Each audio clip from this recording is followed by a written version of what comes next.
What's going on, guys? It's your boy Gamers Game here today to recap a show that I was correct on. What can I say? I was right. Money in the Bank did not show up. It didn't. Well, Money in the Bank was nothing special. Money in the Bank wasn't a Big 5 pay-per-view this year. It wasn't. Money in the Bank was a pay-per-view to push whatever agenda Mr. McMahon, Vince, obviously, has. And you can tell throughout the card. You really can. I was excited going into Money in the Bank. I knew that the chances of it being a good show was small to none. But I was holding on to that hope that they made this card good. And they didn't. They did not make this card entertaining. A lot of this card was weird. And it all started in the pre-show with the Bludgeon Brothers. Bludgeon Brothers pick up an easy win over the club. I didn't watch the match. I did not watch that match. I thought the pre-show was starting at 6. So I tuned in at 6. And it starts with Daniel Bryan. And then I assume this is a pre-show. I do. I assume Daniel Bryan and Big Cass is the pre-show, but they just keep going on. They keep going on throughout the entire show. This whole show was a mess. And never once did it say, this is the main roster. It didn't say any of that. Apparently the show started at 6. I didn't know that. It's a 4-hour show. A waste of everybody's time. The show started off on the main part of the show. Daniel Bryan and Big Cass. What do you expect? Do you expect Big Cass to beat Daniel Bryan? Did you expect Big Cass to beat Daniel Bryan? What's the point of Daniel Bryan being in this feud? There's no point. Daniel Bryan is way above Big Cass. He is. Let's be honest. Daniel Bryan in this spot obviously isn't where anybody wants to see him. You want to see a Daniel Bryan go against the likes of Kevin Owens, against the likes of somebody like AJ Styles. Daniel Bryan and AJ Styles would be good. But that won't happen. What I fear is we're going to get another match with Cass and Daniel Bryan, because you're not going to start a new feud with Daniel Bryan at Extreme Rules. You're not going to do that. You're going to give us another match. Daniel's going to win.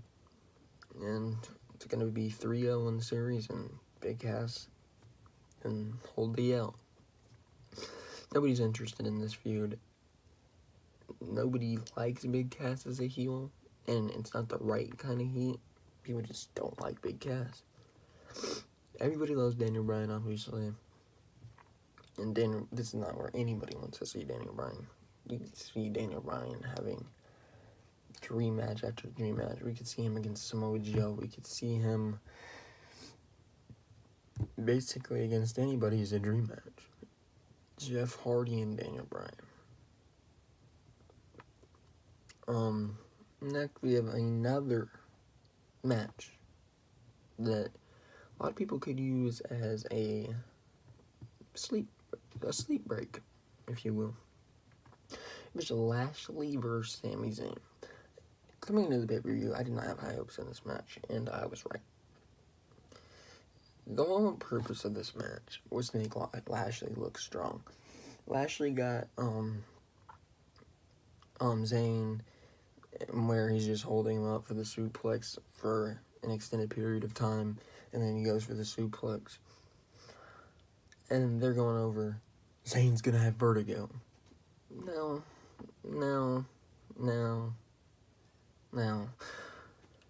Get the feud over with. Lashley is awful. He's making Sami Zayn look awful. I know Sami Zayn has great work. He's shown it with Kevin Owens. This isn't Sami Zayn's fault. What is going on with Sami Zayn and why his segments are so boring isn't Sami Zayn's fault. It might not even be Lashley's fault. That's the sad thing. Now, Lashley to be honest, Lashley's not that entertaining. He's stale. He doesn't come out to a reaction, and he's being pushed. Sami Zayn comes out to a great reaction, and he loses Bobby Lashley. This feud needs to be over with immediately. The segments have been awful, from the sister segment to the asking questions to Lashley, from the interviews. This whole thing's been awful. It's been awful. Just please exempt this off our televisions. I don't want to see Sami Zayn and Bobby Lashley in the same ring ever again. Put Sami Zayn against somebody who's decent. Please. Sami Zayn needs it. Don't make Sami Zayn look like a fool. He needs a good opponent.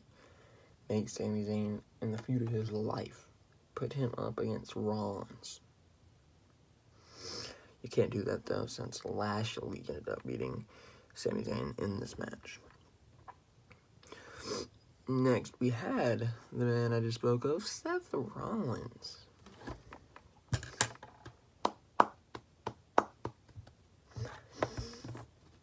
Seth Rollins and Elias put on a really good match.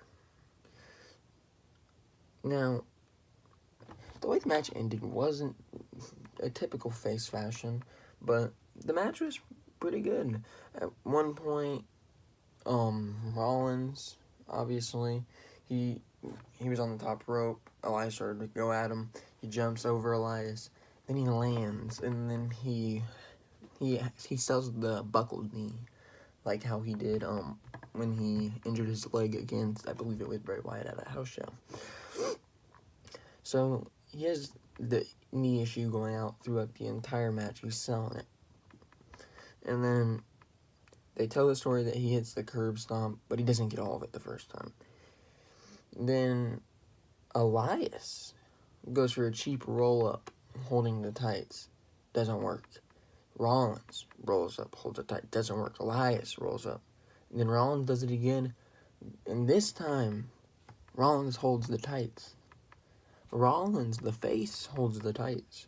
And Rollins successfully defends his title against Elias. That was a good match.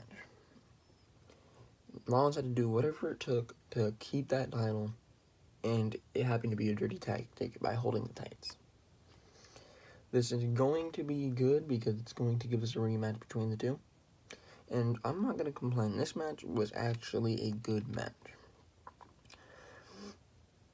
I didn't mind the booking in this match. I mind the booking in the rest of the show, but not this match. Next, we had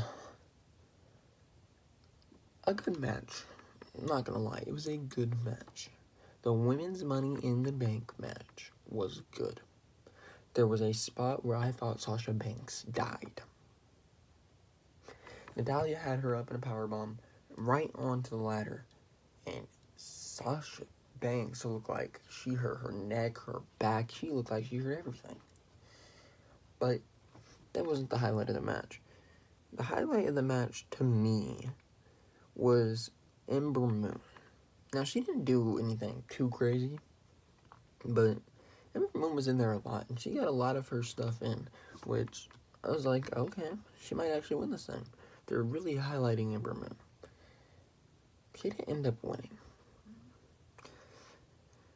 At one point in the match, towards the end, we saw the ladder in the ring. We see Becky climbing it. Nobody in sight. She almost has the briefcase off, and then Bliss comes in. And I'm like, oh boy. At one point, there was Naomi up there, too. Bliss takes Becky and gets her off the ladder. Throws her to the outside. And Bliss climbs up the ladder, very slow, too. Anybody could have got in there. And wins the Money in the Bank briefcase. Now, the way the match was booked, I thought, for a second, I was like, oh my, they're actually going to give it to Becky. She's actually going to have something to do. It's actually going to be interesting. It's actually going to be something for a great women's wrestler to showcase a Money in the Bank briefcase. But now they give it to Alexa Bliss. Not the ideal second winner for the Money in the Bank. I understand she's the only real heel in the match, but you could have gave it to Becky. She could have worked with it. She could have cashed it in similar to how RBD did. Just say, you know what, I want a match next pay-per-view, and let's go. But it's not how it went. They gave it to Alexa Bliss. And there was a cash-in later on in the evening. I just don't understand why you have the likes of Natalya, just got on Raw, Ember Moon, brand new to Raw. Sasha Banks hasn't done much for about a year now. You're not gonna give it to Charlotte. She's about to go out for a couple weeks. Becky hasn't done much for a while now. Who else was in that match? Naomi. I wouldn't have gave it to her. It would have made no sense. Lana, she could have even used it. She could have been boosted. I just don't understand why they picked Bliss. That makes no sense to me. It doesn't. What I don't understand is she just got done. She literally just got done holding the title for over a year.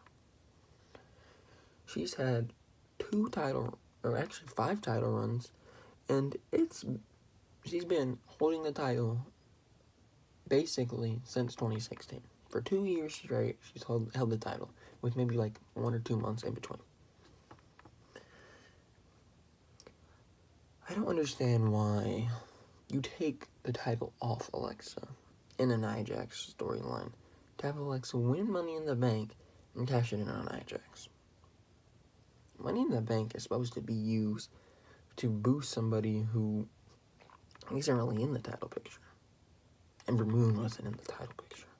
Sasha Banks at the moment wasn't in the title picture. Natalya could have used that and turned heel and had a segment with Rousey. And been a great full first match for Rousey. You could have Becky do it. She can actually go in the ring. You could even do Lana. I'm not gonna leave Lana out. She could use it, and she could be possibly built up to be a star in the women's division. I know a lot of people aren't gonna like that, but you could even give it to Lana, and she could probably do something decent with it. Now, there was a lot of people that were excited about Alexa Bliss last night, and I don't really understand why. We've seen Alexa Bliss literally fight everybody in the women's division. We've seen her fight Bayley. We've seen her fight Sasha. The only thing new is possibly an Ember Moon match, and definitely a Ronda Rousey match. And you better believe that after they get done with Nia's rematch, they're sending her right to Ember. They are not, unless they're doing a repeated match like Sasha or Bayley, they're sending her right to Ember. Because she ain't touching Rousey. She is not going to be in the same ring with Rousey. They are going to protect her throughout all lengths to keep her away from Rousey. The moment she steps in the ring with Rousey and wins is the moment everybody collectively realizes that Alexa Bliss is the Roman Reigns of the women's division. And I've been saying that. Alexa Bliss is favored. She is. I didn't see Alexa Bliss allow somebody like a Sasha Banks to be showcased. No. And then people were coming at me saying, it's because she's the only good promo in the match. Excuse me. Natalya can cut a promo pretty well. Sasha, she put some inspirational promos. Becky can cut a promo. Charlotte can somewhat cut a promo. Amber can cut a promo. Lana. It's Lana. What are you gonna do? Naomi can cut a promo. So, that makes no logical sense. The only reason they gave it to her is because Vince is a fan of Alexa Bliss. I don't know why, But why would you give it to her if she lost it literally 2 months ago at WrestleMania? And now Rousey, the way they're going to, if they don't book Rousey to have an issue with this, then they're making Rousey look idiotic. Rousey must demand a match from Alexa. And if they are in the same match, in the same ring, Rousey has to tear, literally tear Alexa's arm off. It's not going to be something where they put on a 5-star match, no. It's 5 feet, Alexa Bliss, the scrawniest and most wimpiest and heelish woman on the roster. She'll use dirty tactics. She will. But Ronda Rousey can't legitimately lose to Alexa Bliss. It can't legitimately be a fight. Rousey has to absolutely destroy Alexa Bliss when they get in the ring, if they ever do. But knowing Vince, he's going to find a loophole to keep Rousey away from Alexa, which, the way they booked it, her attacking Rousey and taking extra measures to take out Ronda Rousey, if I'm Ronda Rousey, I would be focused right on Alexa Bliss. I'm going after her each and every week until I get what I deserve in that title. The match was good. Nia Jax versus Nia Jax versus Alexa Bliss was good. But it's ruined because Alexa was in there. Look, Alexa ruins 2 things. She ruins a great women's ladder match, better than all the ones from last year. And she ruins the women's championship match. Next, we have the match that everybody collectively hated. Everybody. That Chicago crowd were brilliant. They had Beach Ball Mania going on. They had CM Punk chants. They had boos. They had This Is Awful. They had Let's Go Cena. They had Johnny Wrestling. They had NXT chants going on. They had Delete chants going on. They were collectively just giving this match everything it deserved. They had Rusev Day chants. It was great. I'm not gonna be lying. I'm not gonna lie to you. Besides the Rollins Elias match, and then besides the AJ and Nakamura match, this was actually my favorite match. And it's nothing that Roman Reigns and Jinder Mahal did. Trust me, that match was dreadful. But the way the crowd was reacting during this match made it a highlight of the night. I couldn't stop smiling because this match deserved all of it. This match legitimately deserved everything it got. There's nothing to it. What it got is what it deserved. And I wish they would have paneled over to the beach balls. Because you heard them. You heard them chanting beach ball.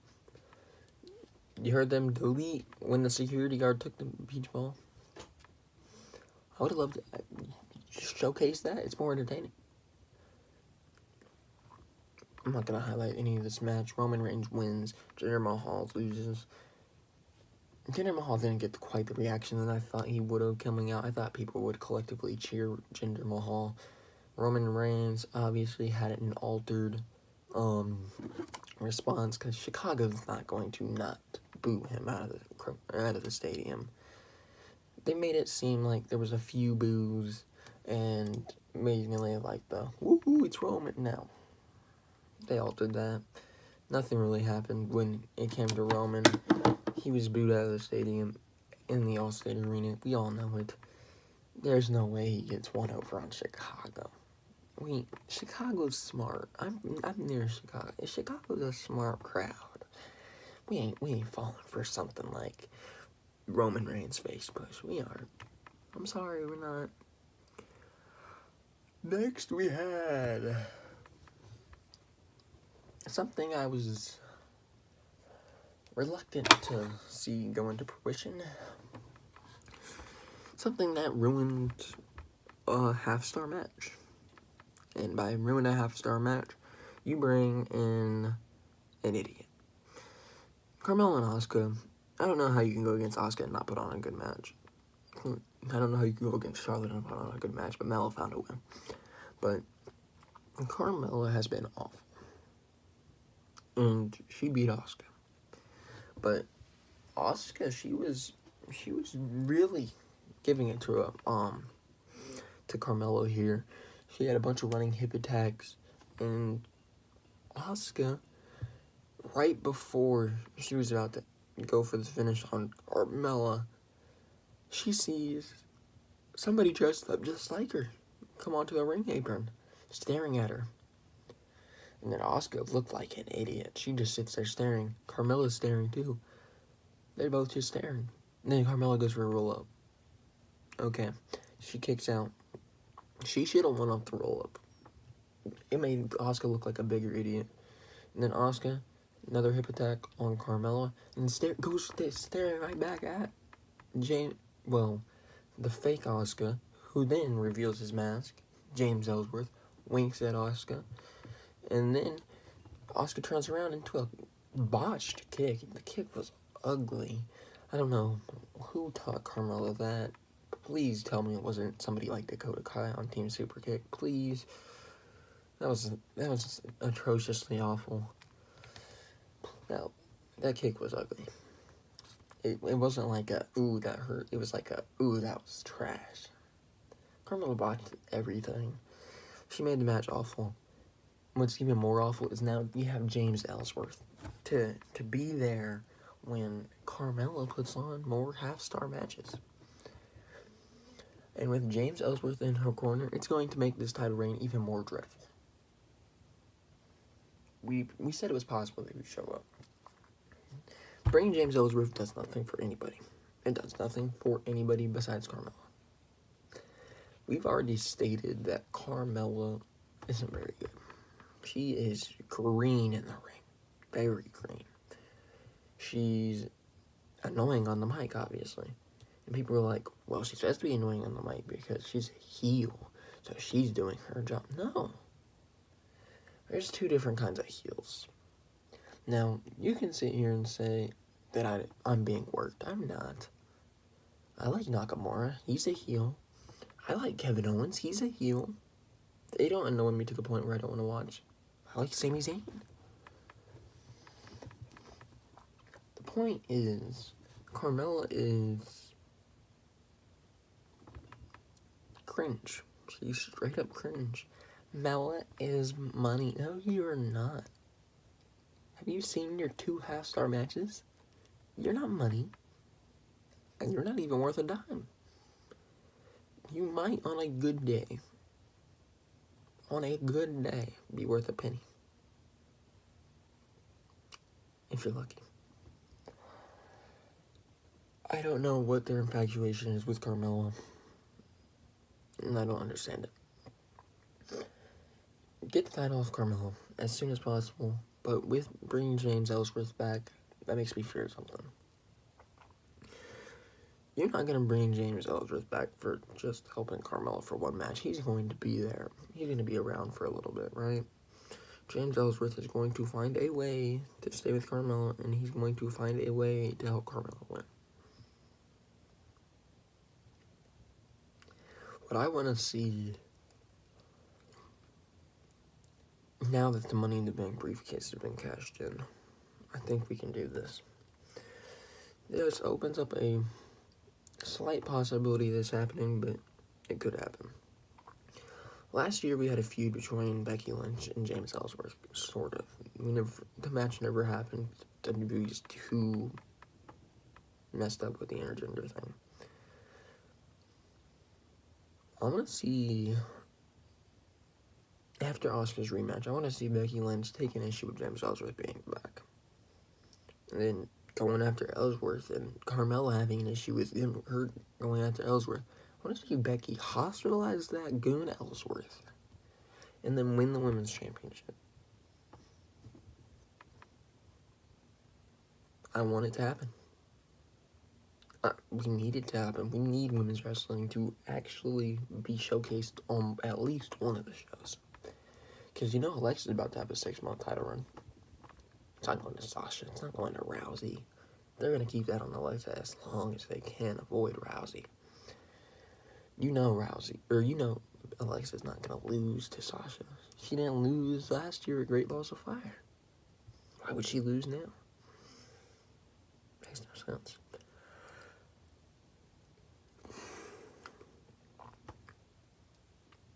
If they do what I said by giving that an end, by bringing Ellsworth back, by making it something that gets Becky in a storyline and gets her the championship, I will not complain about this.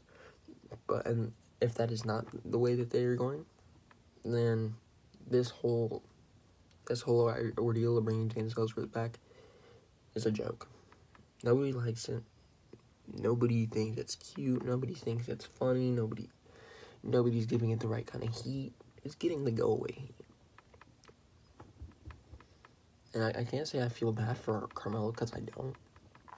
She deserves it. It's not like booking's making her do it. It's just Carmella. Next, we had AJ Nakamura.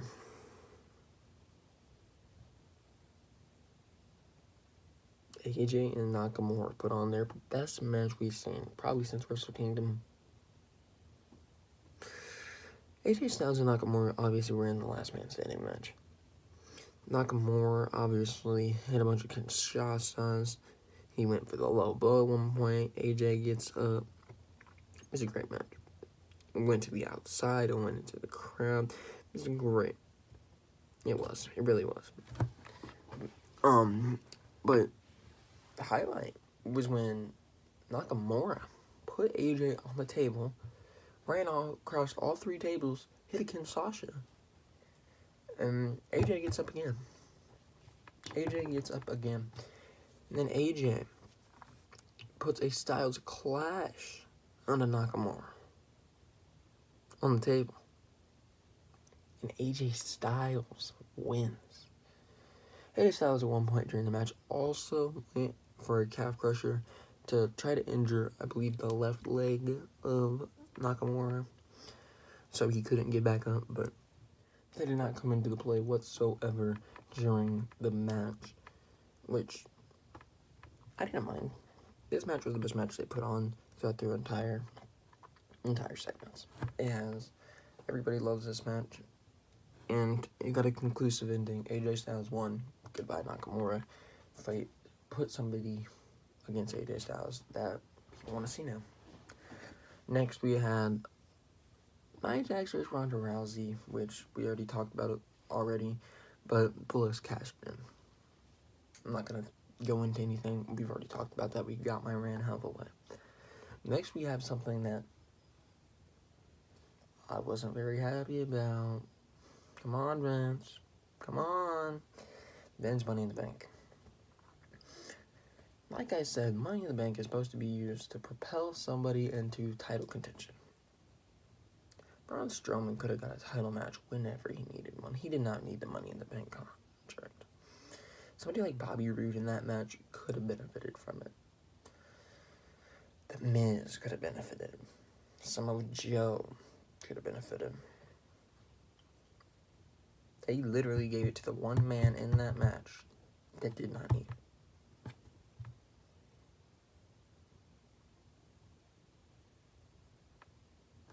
At one point during the match, they did bury Strowman. They put him under a bunch of ladders.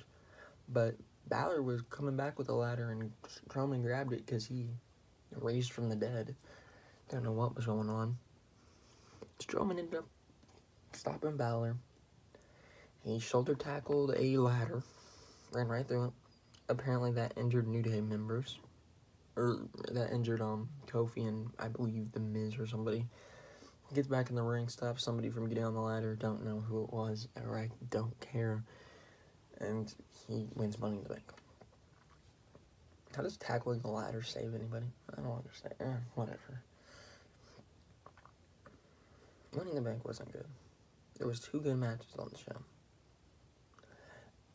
I'm not gonna lie. There were some decent matches with awful finishes. also known as Money in the Bank Women's Match number 1, or number 3, actually.